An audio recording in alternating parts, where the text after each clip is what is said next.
నమస్కారం, welcome to ETV special ఎక్స్ప్లెయినర్స్.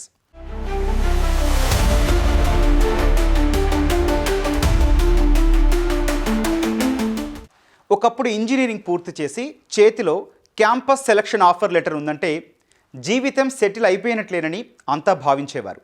ఇంట్లో పండుగ వాతావరణం కనిపించేది. కానీ ఇప్పుడు సీన్ రివర్స్ అయింది. చేతికి ఆఫర్ లెటర్ వచ్చినా ఏ క్షణంలో ఉద్యోగం ఊడుతుందో తెలియని ఒక భయానక వాతావరణం ఐటీ మార్కెట్లో నెలకొంది. ప్రముఖ టెక్ దిగ్గజం అడోబీ సంస్థ డైరెక్టర్ కొడుకే క్యాంపస్ ప్లేస్మెంట్ ఆఫర్ రద్దు కావడంతో సాయం కోసం లింక్డ్ఇన్లో పోస్ట్ పెట్టాల్సి వచ్చింది. ఒరాకిల్ లాంటి దిగ్గజ కంపెనీలు ఐఐటి, ఎన్ఐటి విద్యార్థులకు ఇచ్చిన ఆఫర్లను రద్దు చేస్తున్నాయి. ఆన్ బోర్డింగ్ హోల్డ్లో పెడుతున్నాయి.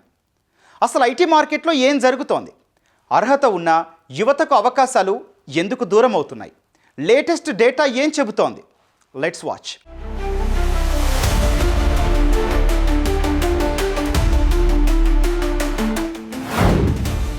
కొన్ని నెలలుగా దేశవ్యాప్తంగా ఐటీ రంగంలో నియామకాలు జోరు తగ్గాయి.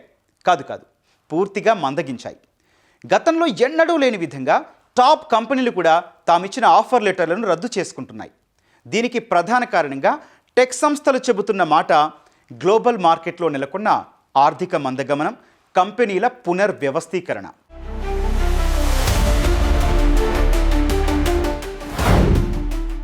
అయితే మొదటగా చెప్పుకోవాల్సింది ఒక్క ఉద్యోగం ఒకే ఆఫర్ నిబంధన. కాలేజీలు అనధికారికంగా పెట్టుకుంటున్న ఈ రూల్ ప్రకారం ఒక విద్యార్థికి ఒక కంపెనీలో ఉద్యోగం వస్తే ఇతర ఇంటర్వ్యూలకు వెళ్ళనివ్వరు. కానీ సదరు కంపెనీ ఆఫర్ రద్దు చేస్తే అభ్యర్థికి టెన్షన్ తప్పటం లేదు. ఇక రెండవది ఐఐటీలోనూ సంక్షోభం. దేశంలోనే ప్రతిష్టాత్మకమైన ఐఐటీలో ఈ ఏడాది దాదాపు 20 నుంచి 30% మంది విద్యార్థులకు క్యాంపస్ ప్లేస్మెంట్స్ లభించలేదు. ఇక మూడవది ఆన్ బోర్డింగ్ ఆలస్యం. ఆఫర్ లెటర్లు ఇచ్చినప్పటికీ జాయినింగ్ డేట్ ఇవ్వకుండా కంపెనీలు నెలల తరబడి అభ్యర్థులను వెయిటింగ్ లిస్టులో పెడుతున్నాయి. వేల కుటుంబాల్లో ఈ పరిస్థితి ఉన్నా ఎటూ చెప్పుకోలేని పరిస్థితి విద్యార్థులు, తల్లిదండ్రులది. చాలామంది పిల్లల తల్లిదండ్రులు ఇంజనీరింగ్ పాస్ అవుట్ అయిన వాళ్ళు కానీ, గ్రాడ్యుయేషన్ పాస్ అవుట్ అయిన వాళ్ళు కానీ లాస్ట్ 2 ఇయర్స్లో అంటే 24-25, 25-26 పాస్ అవుట్ అయిన వాళ్ళకి ఉద్యోగాలు లేవు అనేది చాలా పెద్ద కంప్లైంట్ చేస్తున్నారు. మార్కెట్లో జాబ్స్ లేవు, మేము జాబ్స్ అప్లై చేస్తే రెస్పాండ్ అవ్వట్లేదు, మాకేం రెస్పాన్స్ రావట్లేదు, ఏం చేయమంటారు అని పేరెంట్స్ కూడా చాలా టెన్షన్ పడుతున్నారు. వాస్తవం చెప్పాలంటే చాలా టెన్షన్ పడుతున్నారు. ఎందుకు టెన్షన్ పడుతున్నారంటే ఉద్యోగాలు రావట్లేదు. ఉద్యోగం రాకపోతే there is a pressure, like social pressure ఉంటుంది. చుట్టుపక్కల వాళ్ళు ఏమైనా అనుకుంటారు, బంధువులు ఏమైనా అనుకుంటారు, మనం అనుకుంటాం. So there is a pressure both on the student who is applying for a job and graduate who is applying for a job and also the parents who have people who are actually looking out for jobs. Offer letter చేతికొచ్చిన joining date ఇవ్వకుండా కంపెనీలు నెలల తరబడి అభ్యర్థులను waiting లిస్టులో పెడుతున్నాయి. గతంలో నెల రోజుల్లో ముగిసే ఆన్బోర్డింగ్ ప్రక్రియను ఇప్పుడు 6 నెలల నుంచి ఏడాది వరకు పొడిగిస్తున్నాయి. ఇక మరికొన్ని కంపెనీలు అయితే అభ్యర్థులకు మరోసారి అసెస్మెంట్ టెస్టులు పెట్టి అందులో క్వాలిఫై కాకపోతే ఆఫర్లను రద్దు చేస్తున్నాయి.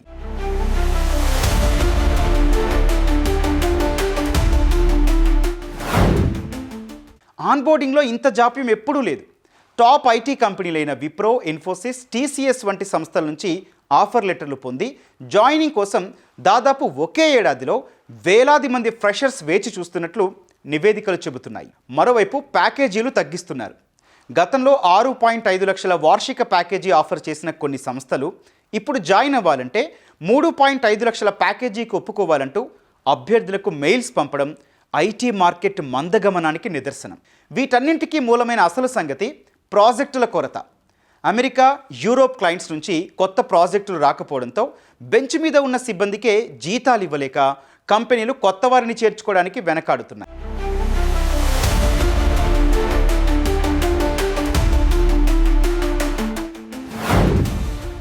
ఇక ఇదే విషయంపై ఒక ఐటీ సంస్థ యజమానిని అడిగితే ఆయన చెప్పిన మాట, 5 సంవత్సరాల అనుభవం ఉన్న వ్యక్తులు 10 నుంచి 15 లక్షల ప్యాకేజీకి లభిస్తున్నప్పుడు అంతే మొత్తం ఫ్రెషర్కి ఇచ్చి తీసుకోవడం ఎందుకు? నా ఒక్కడిదే కాదు, చాలా కంపెనీల ఆలోచన ఇదే. ఈ మాటలు చాలు అనుకుంటా గ్రౌండ్ రియాలిటీ ఏంటో చెప్పడానికి.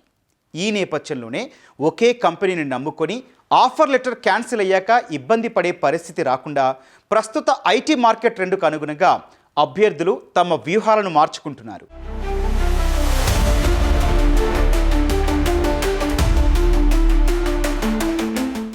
విద్యార్థుల ముందున్న ప్రత్యామ్నాయాల్లో మొదటిది మల్టిపుల్ అప్లికేషన్స్.